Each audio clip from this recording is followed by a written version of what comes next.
গোলাপজাম মিষ্টি বানানোর জন্য প্রথমে একটা বোল নেব। বোলের মধ্যে 1 বাটি দুধ গুঁড়ো নিয়ে নেব আর দুধ গুঁড়োর হাফের হাফ নেব ময়দা।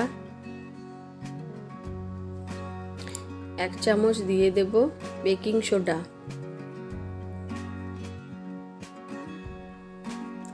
আর 1 চামচ দেব ঘি। তারপর ভালো করে মিক্স করে নেব।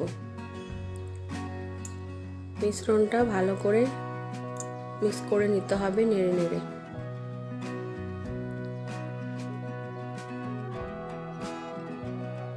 ভালো করে মেশানো হয়ে গেলে অল্প অল্প রুম টেম্পারেচারে থাকা দুধ নিয়ে ব্যাটারটাকে মেখে নিতে হবে।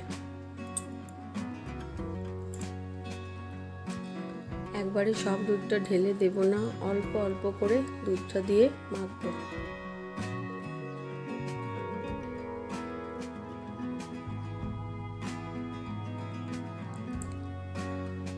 মাখা হয়ে গেছে, থিকনেসটা এরকমই থাকবে। তারপর ঢাকা দিয়ে রেখে দেব 10 মিনিট। এরপর চিনি শিরা বানিয়ে নেব।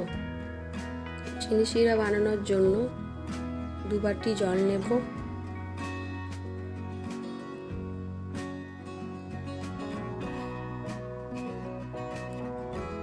2 বাটি চিনি নেব।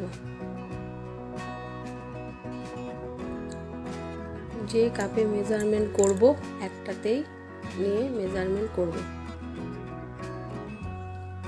এরপরে নেড়ে নেড়ে চিনি শিরাটা বানিয়ে নেব। 2টো এলাচও দিয়ে দিলাম।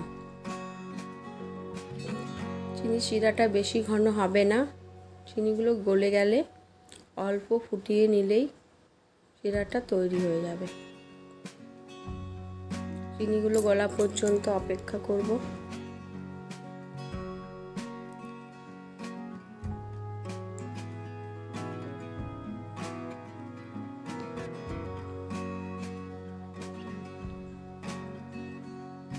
চিনিগুলো গলে গেছে, শিরাটা মোটামুটি হয়ে গেছে। এবার নামিয়ে নেব। এরপর একে একে মিষ্টিগুলো পাকিয়ে নেব। অল্প করে নেব, 2 হাতের তালুর মধ্যে নিয়ে গোল গোল করে নেব। এভাবে অল্প অল্প নেব আর গোল গোল করে পাকিয়ে নেব। এভাবে সব মিষ্টিগুলো বানিয়ে নেব।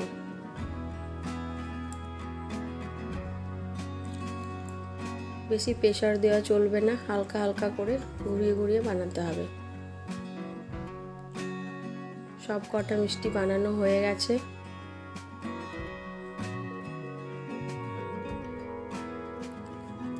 এবারে তেলের মধ্যে ভেজে নেব। গ্যাসে একটা কড়াই চাপিয়ে তাতে পরিমাণ মতো তেল দিয়ে দিলাম।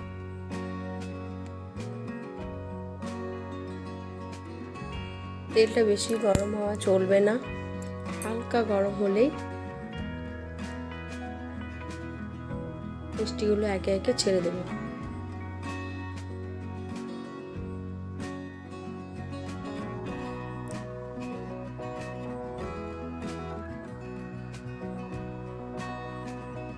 প্রথমেই নাড়বো না, একটু হতে দেব, তারপর চামচে করে উল্টে দেব।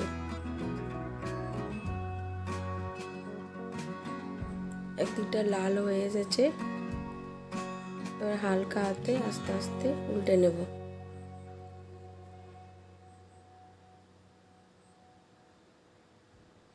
মিষ্টিগুলো ভাজা হয়ে গেছে। এবারে আগের থেকে বানিয়ে রাখা শিরার মধ্যে দিয়ে দেব।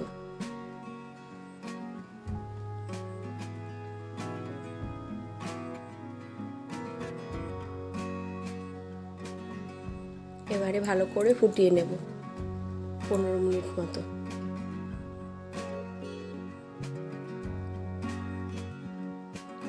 ফুটে এলে একটু ঢাকনা দিয়ে দিয়েছিলাম, ঢাকা দিয়ে 10 মিনিট রেখে দিয়েছিলাম। প্লেটের মধ্যে মিষ্টিগুলো তুলে নেব। এবং ওপর থেকে একটু শিরা ছড়িয়ে দেব।